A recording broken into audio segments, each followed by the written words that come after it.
kembali lagi di Ruang Dialektika bersama aku, Anissa.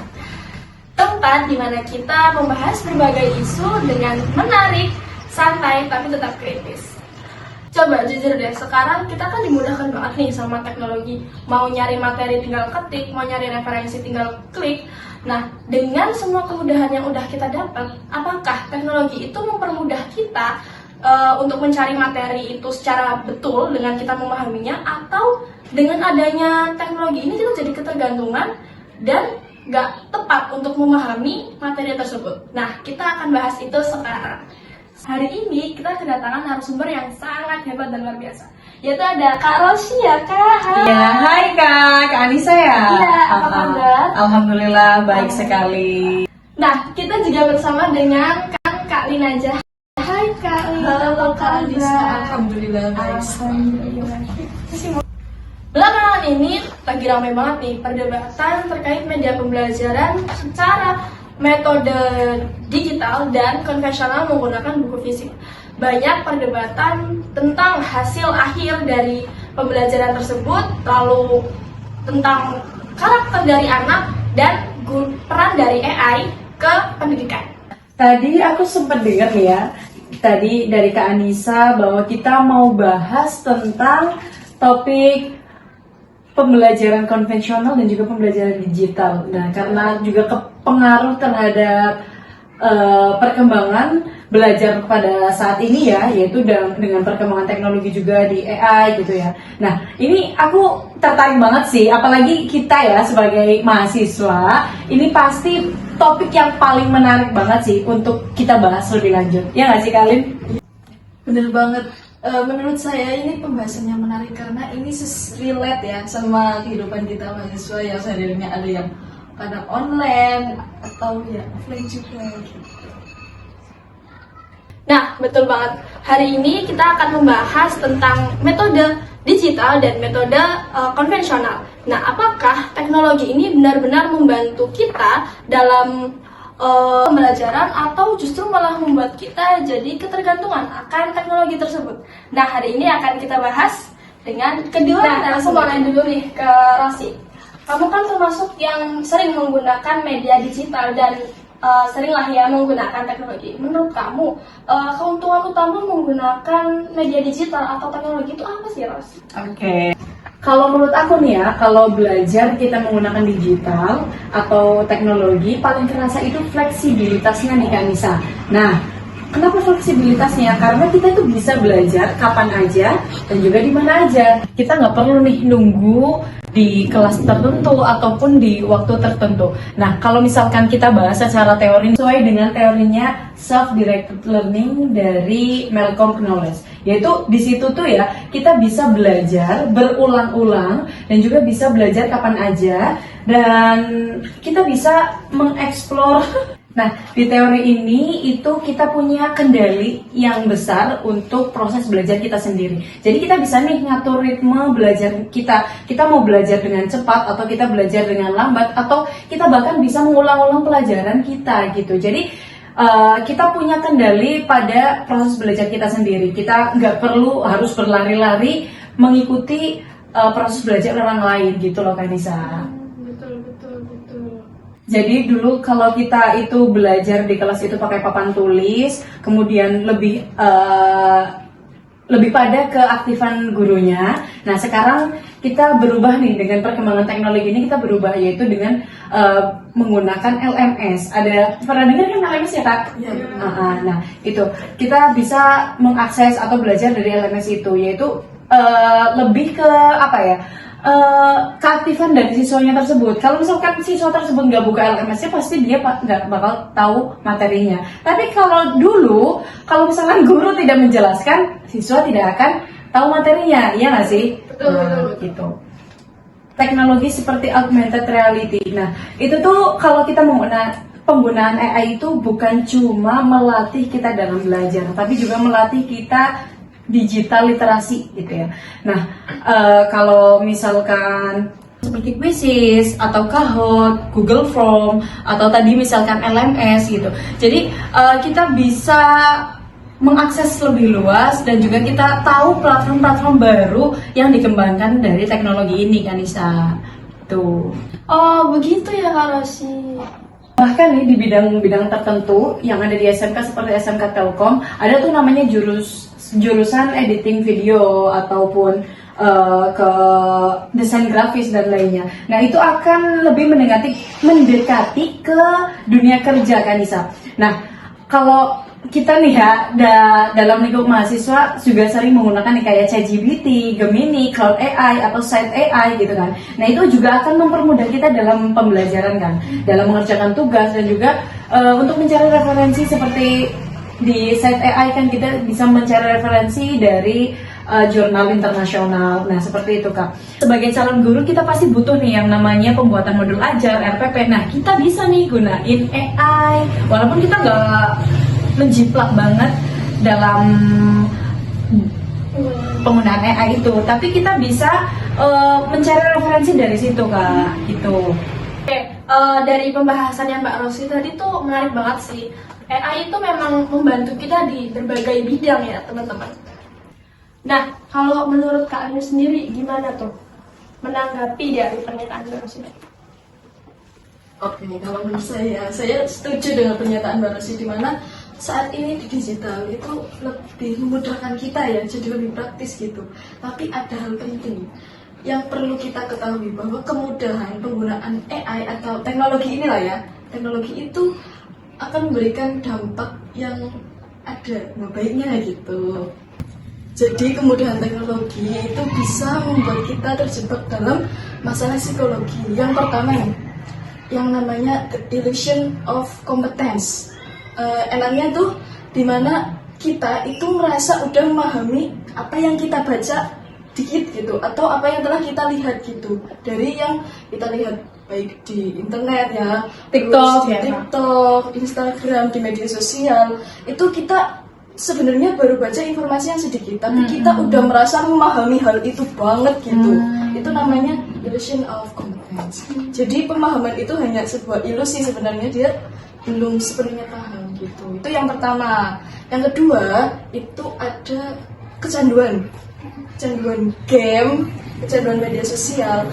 Ya kalau kita biasanya sering mainkan game, sering mainkan media sosial, itu kan membuat kita kayak pengen main terus ya gak sih? Betul. Nah kalau kita udah main terus ya gitu dengan biasanya kalau di media sosial itu melalui short video ya kita lihatnya. Iya. Nah, itu bisa membuat kita jadi kayak fokusnya itu kurang, susah konsentrasi, gampang terdistraksi, dan akibatnya itu bisa membuat prestasi itu menjadi menurun. Itu yang kedua. Lalu yang ketiga itu ada terkait budaya. Kalau di sosial media itu kan biasanya ajang orang-orang itu flexing ya, itu pamer terkait hidup mereka. Jadi Kebanyakan gitu ya. iya, kalau kita yang menonton dan yang enggak kurang bisa mengontrol diri, itu bisa kayak jadi ngerasa iri dengan apa yang mereka posting gitu. Betul. Kalau kita iri kan itu jadi mengganggu psikologi kita. Iya sih. Itu menjadi ada pengaruhnya terhadap pola pikir kita yang jadi pengen kayak mereka gitu. Itu yang ketiga ada lagi. Selanjutnya itu jadi minim interaksi. Kalau misal pun kita lagi bareng-bareng nih, Iya, pegangnya gadget ya. nah iya, pegang gadget sendiri-sendiri. Sekarang di semua kalangan gitu nggak sih? Iya, Jadi kayak betul. nggak cuman kita ya, jadi mahasiswa atau sudah masuk ke ranah dewasa, tapi kayak anak kecil aja kalau lagi ngumpul, mereka tuh udah ngegame, udah nggak main lagi nih kayak kita dulu congklak, terus Sunda Manda gitu ya. Kalau itu lebih menyenangkan nggak sih kalau dibuat kalangan anak kecil gitu loh? Jadi kalau minim interaksi kan itu juga mengaruhi cara kita komunikasi. Iya. Jadi, kemampuan komunikasi kita itu jadi kurang gitu. Kalau dari sisi psikologinya. Terus saya tertarik dengan yang pembahasan AI tadi. Kalau memang AI itu sangat membantu kita nih. Iya, betul. Sangat banget membantu. Tapi kalau kita tidak bisa menggunakannya dengan baik dan realitanya itu banyak orang atau ya kita lah mahasiswa itu yang malah menjadikan AI itu sebagai acuan utama lah, bukan Iya. sebagai hanya alat bantu. Harusnya kan kita menggunakan AI itu hanya sebagai alat bantu, tapi realitanya banyak yang hanya kalau kita nyari materi langsung di copy, langsung di paste tanpa harus kita baca dulu. Itu kan jadi menjadikan kita ketergantungan ya, bukan kita enggak ya. Kita jangan dong. Banyak dari mahasiswa atau pengguna AI yang tergantungan pada AI tersebut gitu. Berarti itu tergantung sama pribadinya sih ya kak. Soalnya kayak kita itu nggak boleh lebih bodoh dari AI gitu ya. Jadi kita harus lebih pintar dari AI. Jadi jangan gampang dibodohin sama AI. AI udah keluar jawaban itu, kemudian kita manut aja, itu jangan menurut aku sih gitu ya. Jadi tetap kita tuh harus pilah-pilah gitu loh. Jadi nggak kita menggunakan cuma-cuma AI itu, habis itu kita buat jawaban itu mentah-mentah, tapi kita harus saring lagi, kita harus filter lagi dari jawaban AI tersebut. Kita harus cross check lagi gitu sih. Karena juga jawaban AI itu nggak semuanya benar. Soalnya udah pernah ada yang mencoba-coba gitu. Dari teman saya itu ada yang nyoba pengen tahu AI itu benar nggak sih gitu. Dia itu mencoba masalah tentang yang mudah aja, yang cerita Nabi aja gitu. Dari AI itu ada yang ceritanya keliru banget gitu. Itu kan berarti Jadi sesat ya kayak. Nah, iya, sebenarnya nggak semua jawaban AI itu benar kok. Makanya kita harus di samping menggunakan AI, kita juga ya membaca, punya pengetahuan yang lebih nggak sih? Iya. Jadi kita bisa membandingkan. Jadi pengetahuan yang benar-benar relate atau benar-benar real pengetahuan dan maksudnya jawaban dari AI itu sama atau enggak. Jadi kita bisa membandingkan. Enggak cuma kayak kita dapat ilmu terus dari AI itu enggak kan. Kita harus punya pengetahuan sebelum kita menggunakan AI juga gitu nggak sih? AI bisa buat diskusi. Nah kalau buat diskusi bisa nih kita bisa mengajukan argumen ke AI. Nah dari AI ini tuh jawabannya gimana gitu kan? Karena notabene-nya AI itu hanya sebagai alat bantu ya. Yes, that's right. Itu poinnya. That's the point. Nah, kalau tadi kan kita udah membahas tentang media digital ya teman-teman. Nah, sekarang kita beralih ke media tradisional, pembelajaran tradisional. Nah, menurut Kak Alin, gimana sih Kak kalau untuk pembelajaran tradisional itu? Oke, baik, untuk pembelajaran secara tradisional ya, itu memiliki beberapa keunggulan ya. Menurut saya, yang pertama ya, itu jadi fokusnya itu lebih. Karena apa? Karena ketika kita belajar secara tradisional atau kita misal lagi belajar sendiri baca buku gitu ya, kita kan jadi minim distraksi loh, nggak ada distraksi dari notifikasi di HP. Dan cara kita bersikap, dan kan itu butuh interaksi langsung ya, kayak misal menghormati ketika diskusi, terus bekerja sama ketika diskusi itu lebih efektif ketika kita lakukan secara langsung kayak gini, nggak melalui internet. Itu yang kedua. Dan hubungan emosional antara guru dan peserta didik atau dengan siswanya itu yang menjadi inti dalam kegiatan pembelajaran. Gitu. Hubungan emosional itu kan lebih terkena ketika pembelajaran secara langsung gitu kan. Jadi ada hubungan emosionalnya. Betul, antara guru dan siswa ya Kak. Kalau hubungan emosional yang terjalin antara guru dan siswa itu terjalin dengan baik, maka akan mendukung proses pembelajarannya itu berhasil gitu. Itu kalau dari saya.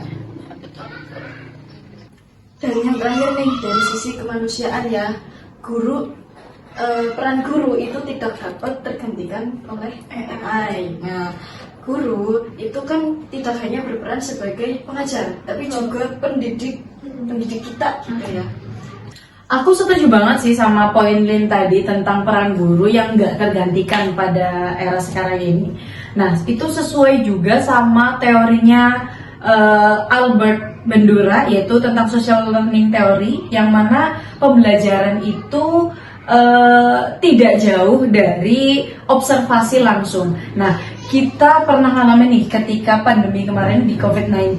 Nah, di situ pembelajaran full daring. Nah, itu banyak sih yang merasakan bahwasanya pembelajaran daring itu kalau misalkan lama ya, dalam jangka waktu lama itu akan membosankan, kita akan jenuh karena kita tidak ada interaksi sosial dengan orang lain gitu kan. Nah, juga bisa menurunkan motivasi belajar dari siswa itu sendiri. Males gitu ya. Jadi malas, betul Kak. Nah, dari situ kita melihat nih proses belajar itu bukan hanya soal materi tapi juga dari interaksi sosial. Namun di sisi lain kita juga perlu bersikap objektif terhadap kelemahan dari sistem pembelajaran konvensional. Ya memang poin-poin keunggulan dari pembelajaran konvensional yang disebutkan Mbak Kak Lin tadi itu banyak banget ya. Tetapi banyak juga nih realitanya pada pembelajaran konvensional guru yang terus mengajar secara monoton, kebanyakan ceramah itu akan membuat siswa juga jenuh gitu nggak sih? Nah itu masih banyak banget yang kayak gitu. Guru terus memberikan materi, jadi pembelajaran kan jadi satu arah ya. Nah di situ siswa juga sering disuruh hanya menghafal saja. Nah itu juga menyentuh aspek curiosity atau rasa ingin tahu, ya penasaran, benar, rasa penasaran dari siswa itu sendiri. Itu bisa melemahkan motivasi belajar juga loh. Itu masih banyak realitanya kita temukan di banyak sekolah ya, banyak sekolah, di banyak, pendidikan. Betul. Apalagi guru-guru yang masih zaman dulu gitu ya. Ya, mohon maaf ya, maksudnya kita bukan menyinggung, tapi memang karena mungkin keterbatasan dalam maksudnya belajar teknologi yang sekarang gitu kan. Karena pastinya orang yang lebih up to date itu ya yang kita atau Gen Z gitu ya. Nah dari pembahasan tadi kita bisa simpulkan ya teman-teman kalau sebenarnya kedua media pembelajaran itu tuh sama-sama penting, entah yang itu digital atau yang tradisional itu juga sama-sama penting untuk dunia pendidikan. Alangkah lebih baiknya dengan realistis kita bisa mikir ya kalau misalkan alangkah baiknya untuk menggabungkan kedua metode belajar tersebut.